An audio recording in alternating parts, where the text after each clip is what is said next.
बडा दशैंको साइत सार्वजनिक, टीकाको साइत 10:02 बजे शुभ। चितवनमा बादलको गर्जन, प्रचण्डसँग भिड्न तयार छु। नारायणी हिटी दरबार अवलोकन गर्ने बहानामा सिसा फुटाएर श्रीपेद चोर्न खोज्ने पक्राउ। इजरायल जान आवेदन दिएका 2790 जनाको कागजपत्र नै नक्कली।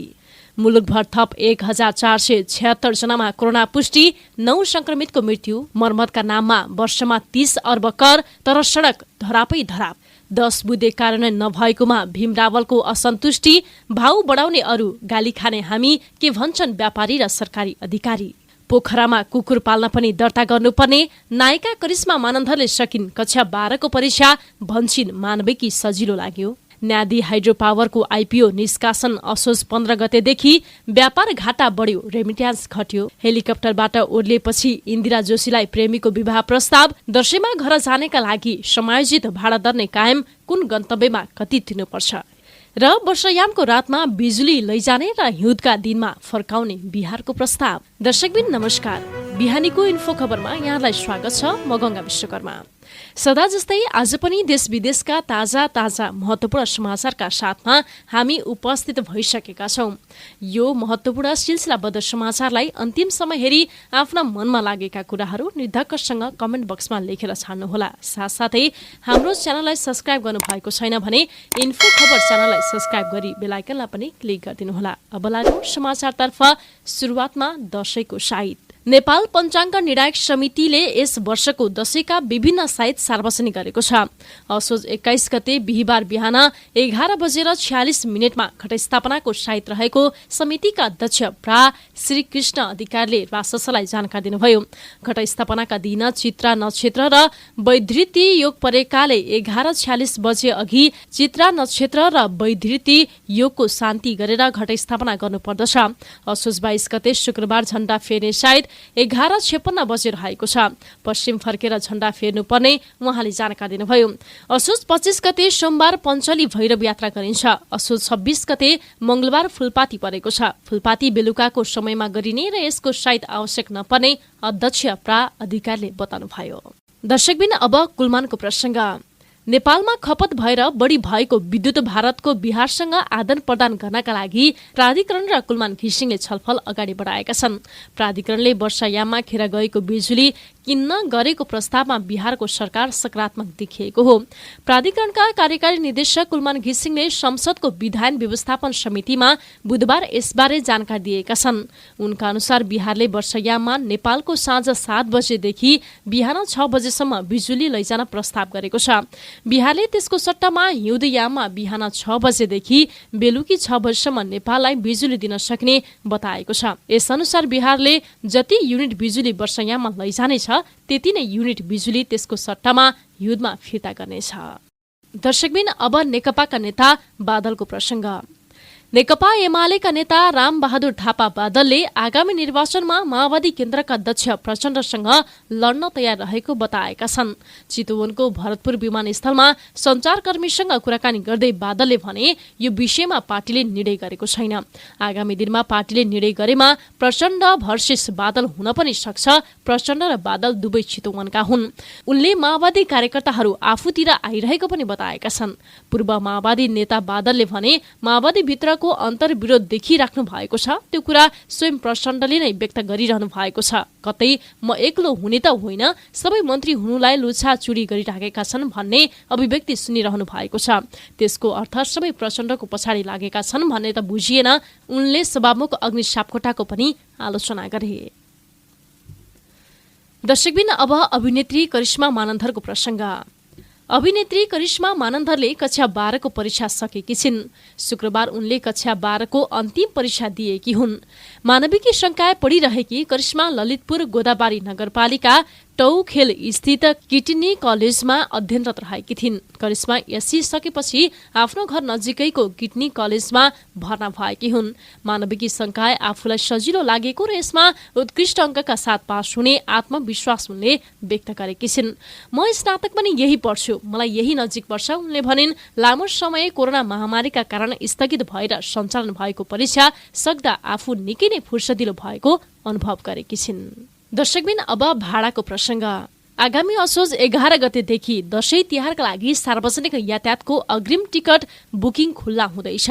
करिब 11 लाख यात्रुले उपत्यका छाड्दैछन्। तर दशैं तिहारकै लागि उपत्यका छाड्ने र लामो दूरीको यात्रा तय गर्ने अन्तर प्रदेश सार्वजनिक यातायातका यात्रुहरूले भने समायोजित नयाँ भाडादर नै तिर्नुपर्ने भएको छ। पछिल्लो समय गत असार 27 गते सरकारले 3 वर्षपछि सार्वजनिक यातायातको भाडादर समायोजन गरेको हो।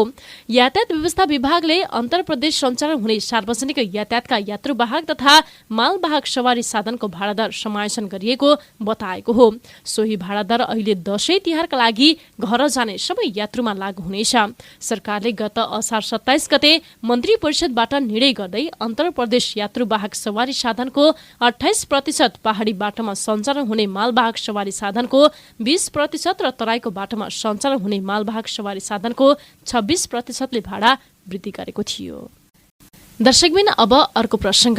नारायणी हिटी दरबार संग्रहालयमा अवलोकन गर्ने बहानामा श्रीपेज चोर्न लागेका एकजनालाई नेपाली सेनाले पक्राउ गरेको छ। शुक्रबार बिहान पश्चिम रुकुम मुसीकोट 11 का खिम बहादुर घरती अवलोकन गर्ने बहानामा सिसा फुटाएर श्रीपेज चोरी गर्न खोजेका थिए। तर सुरक्षामा खटिएका नेपाली सेनाले उनलाई पक्राउ गरेको थियो। सिसा फुटाएर श्रीपेज चोर्न खोज्दा उनको हात काटिएको बताइएको छ। उनी अहिले नेपाली सेनाको नियन्त्रणमा रहेका छन् भने चोरी प्रयास गर्नुको कारणबारे अनुसन्धान भइरहेको बताइएको छ।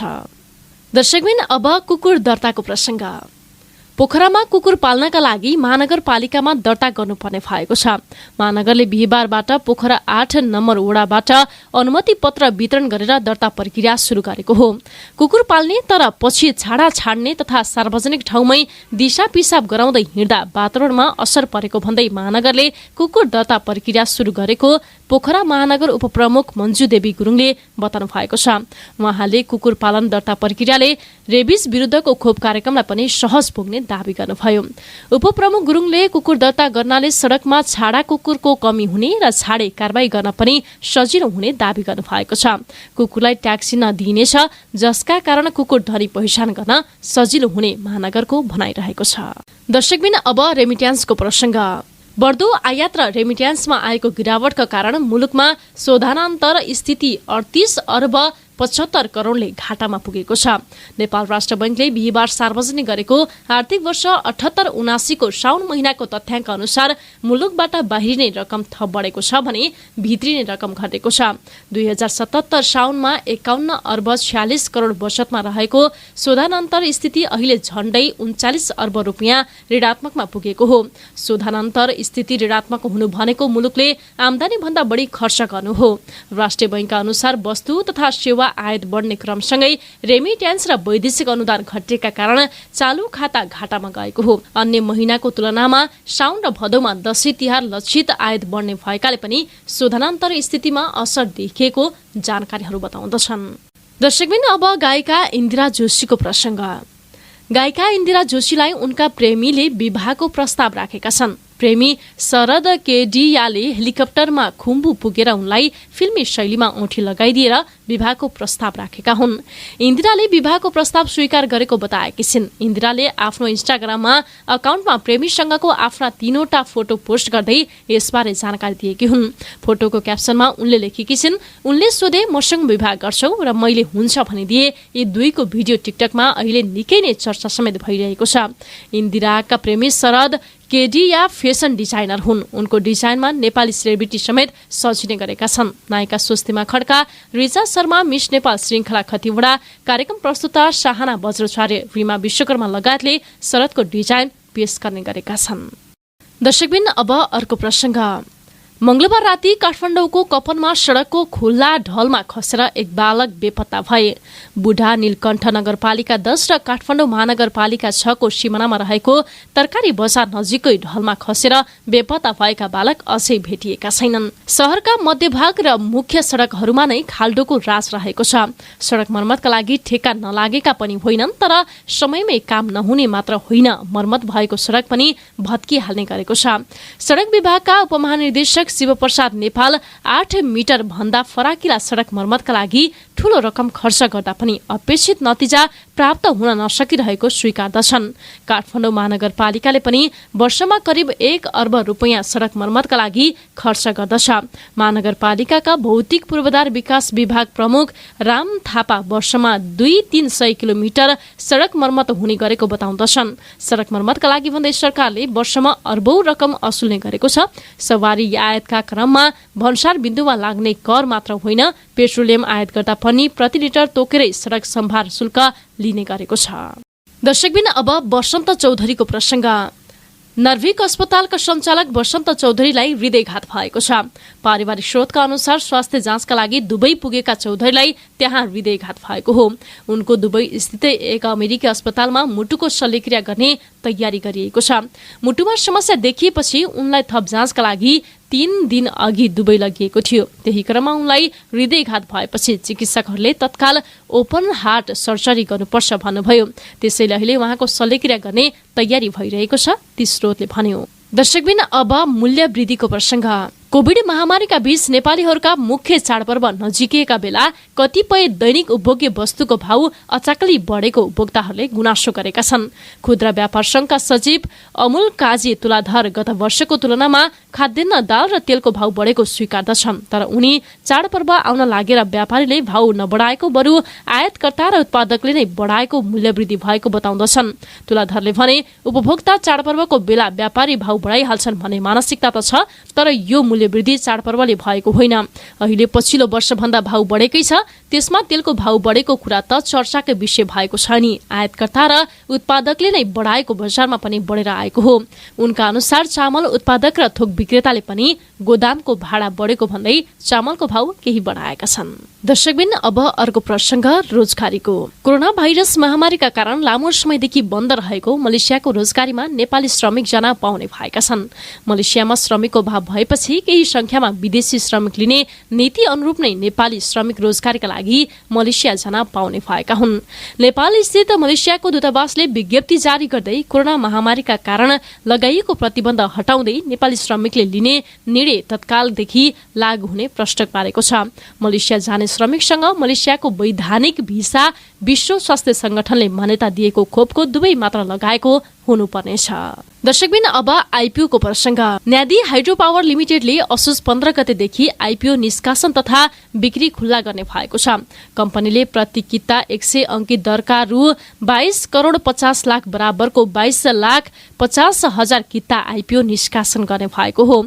निष्कासन गरिने कुल शेयर मध्ये 2% अर्थात 45,000 किता शेयर कर्मचारीका लागि र 5% अर्थात 1,12,500 किता शेयर सामूहिक लगानी कोषका लागि छुट्याइएको छ। बाँकी रहने 20,92,500 किताका लागि सर्वसाधारणले आवेदन दिन सक्नेछन्। उक्त आइपिओमा सर्वसाधारणले असोज 19 गतेसम्म आवेदन दिन सकिनेछ। दर्शकबिन अब कोरियाको प्रसङ्ग। सरकारले कोरोना महामारीका कारण दक्षिण कोरिया जान नपाएका श्रमिकलाई पठाउने तयारी गरेको छ। वैदेशिक रोजगार विभाग अन्तर्गतको इपिएस शाखा र कोरियाको मानव संसाधन विकास बोर्ड एचआरडी तोकेको मापदण्ड अनुसार नै श्रमिक पठाउने गरी तयारी भएको हो। मापदण्ड अनुसार नेपालबाट जाने श्रमिकको कोभिड बिमा हुनुपर्ने, सीधा हवाई उडान हुनुपर्ने र 14 दिन होटल क्वारेन्टिनको खर्च श्रमिक स्वयंले बेहोर्नुपर्नेछ। कोरियाका लागि सीधा उडान गर्नका लागि बोलपत्र आह्वान भइसकेको छ। दर्शकबिन अब अर्को प्रसङ्ग। नेकपा एकीकृत समाजवादीले पदाधिकारी टुङ्गो लगाएको छ। एकीकृत समाजवादीले 4 उपाध्यक्ष, 1 महासचिव, 3 उपमहासचिव र 4 सचिव चयन गरेको हो। उपाध्यक्षहरूमा राजेन्द्र पाण्डे, प्रमेश हमाल, धर्मनाथ प्रसाद शाह र जयन्ती राई चयन भएका छन्। वेदुराम भूषाल महासचिव बनेका छन्। उपमहासचिवमा गंगालाल तुलाधर, प्रकाश ज्वाला र विजय पौडेल रहेका छन्। सचिवहरूमा केशवलाल श्रेष्ठ, जगन्नाथ खतिवडा, नागेन्द्र प्रसाद चौधरी र रामकुमारी झाँक्री चयन भएका छन्। सचिवालयले टुङ्गो लगाएका यी पदाधिकारीहरूलाई केन्द्रीय कमिटिबाट अनुमोदन गरिँदैछ। दर्शकबिन अब अर्को प्रसङ्ग। काठमाडौँ उपत्यकाका ट्याक्सी सेवालाई आधुनिक र व्यवस्थित बनाउने उद्देश्यले स्थापना भएको मेट्रो अनलाइन ट्याक्सी सेवा सुरु भएको छ। मेट्रो अनलाइन ट्याक्सी एप मार्फत ट्याक्सी सेवा अनलाइन मार्फत नै बुक गरेर घर घरमा बोलाउन सक्ने सुविधा सहित सुरु भएको हो। मेट्रो अनलाइन ट्याक्सीले न्यूनतम 79 रुपैयाँमा नै ट्याक्सी सेवा लिन सक्नेछन्। यसका लागि गुगल प्ले स्टोरमा मेट्रो अनलाइन ट्याक्सी एप उपलब्ध रहेको छ। यस मेट्रो अनलाइन ट्याक्सीमा 5000 भन्दा धेरै ट्याक्सीहरू समावेश रहेका छन्, जसले यसलाई नेपालको सबैभन्दा ठूलो ट्याक्सी नेटवर्क बनाएको छ। हवस् त दर्शकबिन, बिहानीको इन्फो खबर अहिलेका लागि यति नै। हाम्रो च्यानललाई सब्स्क्राइब गर्नुभएको छैन भने सत्य तथ्य पूरा जानकारीका लागि सब्स्क्राइब गरी बेल आइकनलाई पनि क्लिक गरिदिनुहोला। अहिलेका लागि भने म गंगा विश्वकर्मासँगै सम्पूर्ण युनिट बिदा चाहन्छौ। नमस्कार। तपाईँ इन्फो खबर हेर्दै गर्नुहोला। हामी निरन्तर अपडेट